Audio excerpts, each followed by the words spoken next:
Hi, everybody. This is the single most asked question that I get from my patients and functional medicine clients that I work with.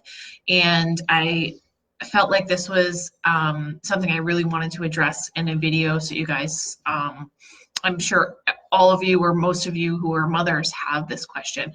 So how do I find the time to take care of myself when I'm already tired and I'm already exhausted from being a mom? How do I find the time if I'm already drained and already exhausted? Okay. So if this resonates with you, please give me a thumbs up. And if this helps you, hopefully this will help you. So this question, typically my answer to this is you need to rephrase the question. Okay. If you're questioning in your life and how you're looking at this question, how do I find the time to take care of myself and my health when I'm already so tired? So just by that statement, and from my experience and what I see with other people, that statement tells me that you've already put everything else above yourself as a priority. And that's one of the biggest problems, is the way that your viewpoint of your life and your health. Okay, so if you're sitting there questioning yourself and wondering, how can I find the time to do this? I already have this commitment, I already have this commitment, I already have to do this, I have to do the laundry, I have to do the dishes, I have to do the kids' homework and this and that, blah, blah, right? And yes, there are all those things that need to be done. The question is where on the priority list is your health? Is your health on the bottom or the top? Okay, so let's rephrase the question a little bit. So usually this has to do with a mindset shift on how you're viewing your health and your role within your family. And once you get this shifted, then you're going to see a world of a difference in your health and your choices and your fatigue. So if you've never listened to any of my videos or any of my advice, and you are a mom who deals with chronic fatigue, please listen to this video, okay? What you're doing typically, or what people in this situation have done, is everything else is here and they're here. So their priority of themselves is here. So what's happening is the mom typically is like the foundation of the family, right? We typically make a lot of decisions. We're checking in on appointments. We're multitasking, right? But here's the thing: if you're trying to exert all these energies, and think of a spokes wheel. If you're trying to do this and this and this and this and this and this, yet you're depleted, how much energy is really going to go to each of those things, right? So it's not necessarily how do you find the time, it's where do I create the time? Because this is one of the most important things. This is important. So if I need to say no to another thing, usually you're either saying yes to too much, you're not putting strong enough boundaries in place with your own health and your own sanity. So, and that can look like, yes, we're all going to continue to multitask, but that could be saying no to something that your kids want from you and taking time for yourself for 5 minutes, allowing them to be okay, or setting themselves up and setting that boundary for yourself, like, hey, mommy's going to do this for this amount of time. And letting them know that that is your time. So not only is that helpful for you, but it's also helpful for them as an example to see that your health matters. You can't pour from an empty cup. And so moms, when they have the perspective of everything else in life is here and I'm down here and I have to be taken care of last. And although that may seem selfless and it may seem like you're doing the right thing, really you're not able to put as much into here. You're not able to give the energy here because you're not putting the priority here. So a lot of it is kind of a shift and a balance.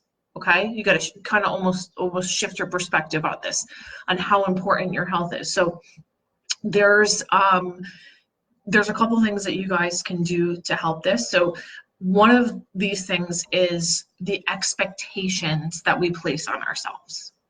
So typically we go through this, we go through paralysis by analysis, okay? And I know I do this sometimes when I'm alone and I have time to myself. I get actually like overly anxious. I'm like, oh my God, I got like 5,000 things to do. What do I do? And I actually spend the time by myself being anxious because I have too many things to do and too many things that I want to do. So it's carving out pieces of time that are planned and that are just for you to pour into yourself. So if that's saying, hey, this half hour in the morning, whether it's getting up early, whether it's, if you're married, telling your spouse like, hey, I need this time. And I need you to please take the kids for this amount of time because this is what I need. And regardless of like how your mom guilt is driving you, like, no, you should be with the kids. You should be taking care of this. Your husband worked all day and he needs this and that. Like, set that down. Set the bag of bricks of the mom guilt down for a little bit because that's driving that burnout process. So part of burnout is like not setting strong enough boundaries for yourself and not valuing yourself as much. Okay. And again, that's like a mom curse. I think so many of us carry this, and that drives us in the background, like everything you got to do, everything that you should do, everything that you're not doing right as a mom. You're trying to, you know what I mean? It's setting that down and kind of saying, okay, what can I do? What can I do for myself? Okay, so if it's 5 minutes and your expectations of yourself to be healthy, if you're not shifting your expectations, then the 5 minutes you could easily almost like beat yourself up for not doing more. Okay, so part of this is awareness of how you're speaking to yourself. If you guys are catching on to some of that, how you're speaking to yourself about the mother that you are and what you're doing is a big piece of this. Saying yes when you should be saying no is another piece.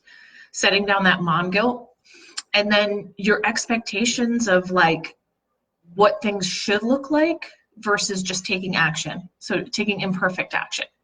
So let me give you an example. So I was working with a woman who she kept saying like, I don't know why, but like I know what I need to do, and I know that I want to exercise, and I have my exercise bike. I really like my exercise bike. I really want to, I really want to get on it, but then I don't, and then I'm too busy, and then I start doing XYZ else and taking care of this and doing this. I'm like, okay, let's stop. Let's reverse for a second. What's happening in your head when you're thinking about doing the exercise bike? Are you comparing, like, are you putting this massive expectation on yourself? You need to do 40 minutes to burn off the calories that you did XYZ, or else you didn't do a good job and you haven't done it in a while and it's going to be really hard. And what happened was there was this whole process being built up in her mind about how hard the exercise was going to be and what the expectation of herself was, and she talked herself right off that exercise bike. She wouldn't even get on. So one of the things I had her do was like, okay, let's shift expectation a little bit. Can you let's drop what you used to do on the bike, and can you do me a favor and just go and sit on the exercise bike? Are you able to just sit on the exercise bike? Now this sounds really silly, okay? But just hang in there. Because what happens is what you're doing is removing barriers.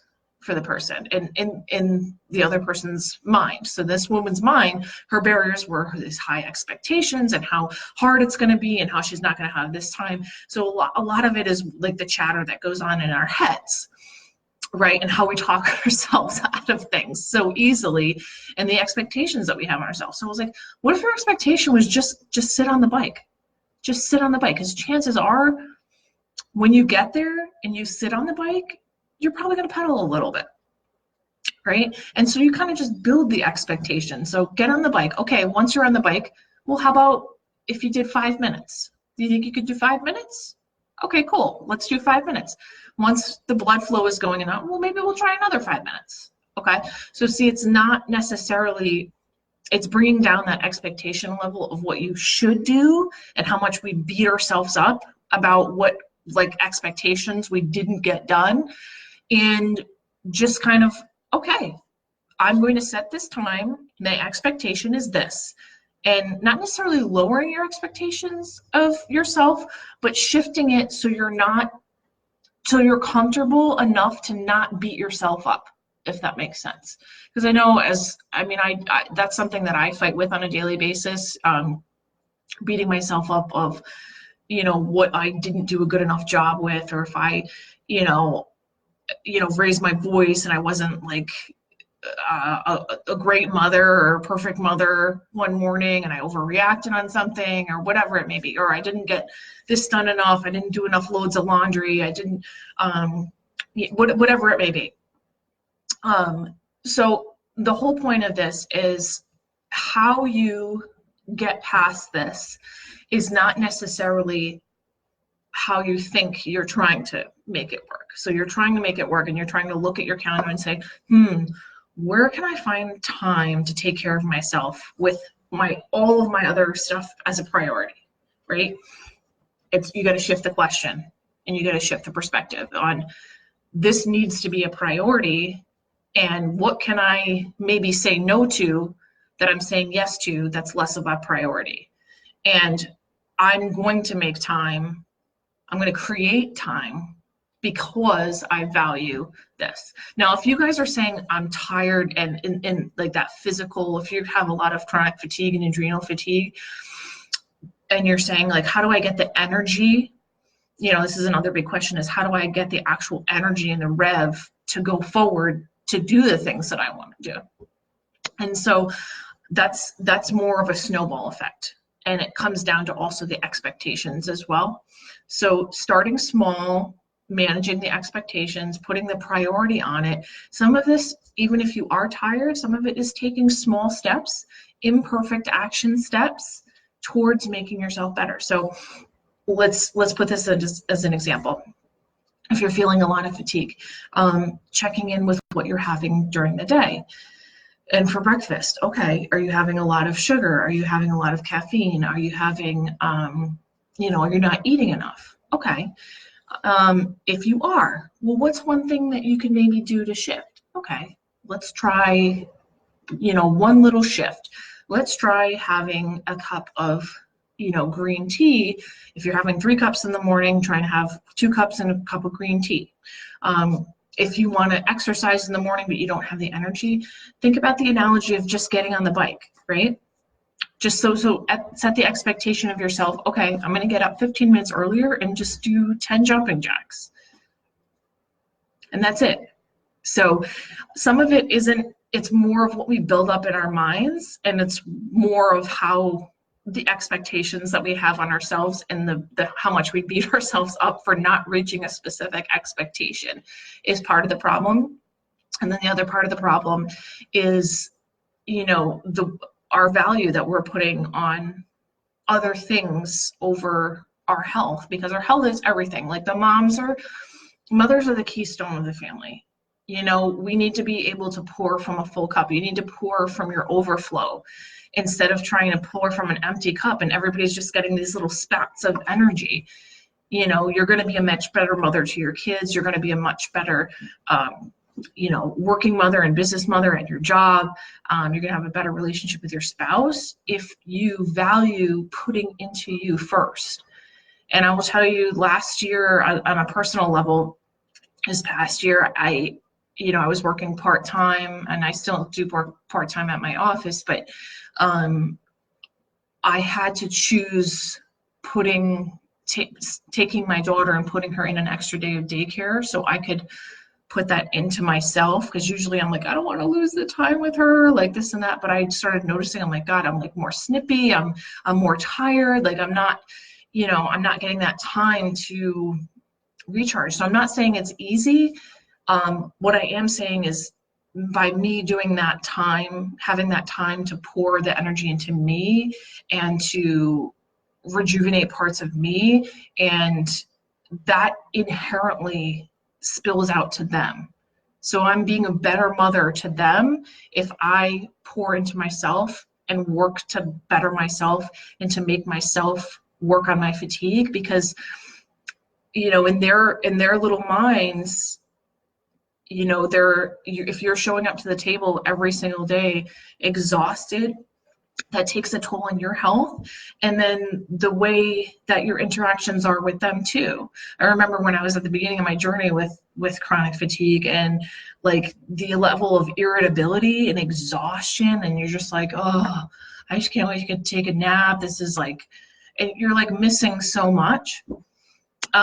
So without rambling on, I hope that's helpful for you guys, and know that doing this and getting better and feeling better and making that time is within all of your grasp. That is, everybody has the capability of doing that. Everybody has the capability of doing it. No matter how little time you have, no matter how much you're multitasking, there is absolutely an opportunity for you to feel better and pour into yourself, okay?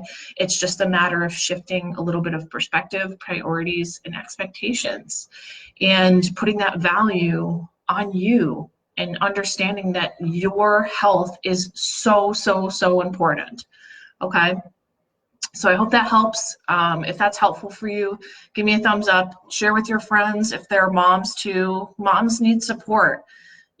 Sometimes, especially if you're a stay-at-home mom, social media can be a blessing and a curse if you're watching people post all this like extravagant stuff or stuff that you wish you were doing, or the sizes you wish you were, or whatever. But moms need that support to know they're not alone, and they're not the only one who's struggling, and they're not the only one who's tired, and they're not the only one whose kids are having tantrums and having hard days. Like, we all have that, and we all are multitasking. And I'm trying to run a practice and then be a stay-at-home mom, and then there's days where I'm like wiping poop and dog vomit, and then there's days where I'm here, treating patients with functional medicine and being a professional. It's hard. It's hard to juggle tasks like that, and it's hard to juggle roles like that. But know that you're important, and know that you matter, and keep taking care of yourself. Shift those priorities, okay? All right, guys, have a great week, and thank you so much for watching.